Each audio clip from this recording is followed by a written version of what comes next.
ni mbinu gani ambayo ilipelekea ama ni mbinu gani ambayo ilikuwa bora zaidi kwa Ibenge kudhibiti haya sitokee madhara kwake?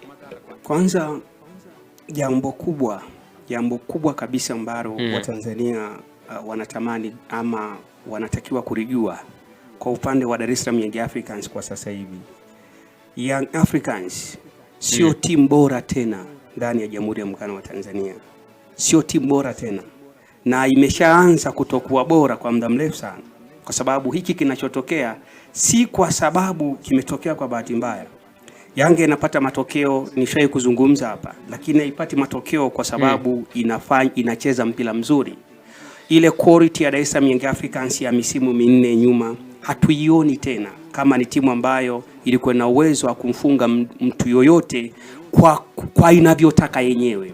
Na ukitaka kujua kwamba Dar es Salaam Young Africans sio bora tena kwa sasa, rudi ukatazame mechi kubwa mbili ngumu za ligi kuu Tanzania bara. Unazungumzia mechi ya Simba, unazungumzia mechi ya Dar es Salaam Young Africans, mechi ya Azam.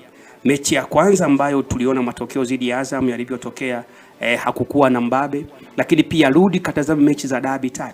Unaweza ukaziona kwamba zinakuashiria kwamba mazingira makubwa ya namna mechi ilivyokuwa, Dar es Salaam Young Africans ilivyokuwa, mazingira yake imeshindwa kupata matokeo ya moja kwa moja zidi ya Simba. Means Dar es Salaam Young Africans imepunguza quality. Tena ukiniuliza mimi nitakwambia asilimia zaidi ya 40 kwenye ubora wa Yanga zimepungua. Na ndio maana jana ilikuwa ni siku ya kuvunja sasa rekodi ambayo wamekaa nao kwa muda mrefu, miaka 4, miezi 10 na siku 27 kwa Dar es Salaam Young Africans bila kupoteza mechi yoyote ya kombe la CRB wameweza kwenda kupoteza. Na kama unakumbuka mara ya mwisho kupoteza walifungwa goli 1-0 zidi ya Simba Julai 25 ya mwaka 2021.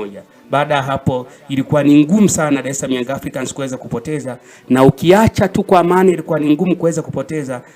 Ilikuwa ni timu ambayo huwezi kuiona itapata matokeo ambayo ni hasi. Lakini Juni 21 ya mwaka 2026 pale Mwanza wameweza kufungwa magoli 3-2 tena wao wakiwa kama wako nyumbani. Sasa nimeanza kwa kutengeneza mazingira makubwa ya kuonesha ukweli wa kwamba Dar es Salaam Young Africans kuna sehemu tunazungumzia ile standard, timu imeshuka kwenye klasi ya uchezaji, lakini pia individual performance, yani uwezo wa mchezaji mmoja mmoja bado kuna baadhi ya watu ufanisi wao haujawa sio ule ambao tunaujua. Na ndio maana matokeo haya yaliweza kutengenezwa matokeo ambayo kwa Yanga walishindwa kutumia advantage ya wao kuwa full, halafu Azam wamepungua ndani ya dakika 50 wakiwa 9 na wakashindwa kupata matokeo. Kwa hiyo nimeanza na hoja hiyo ya kwamba Yanga wamepunguza ubora kabla sasa ya kurudi uwanjani ambako tukatazame nini baada ile ya kadi nyekundu kutokea kwa Yoro Diaby kwa upande wa Azam.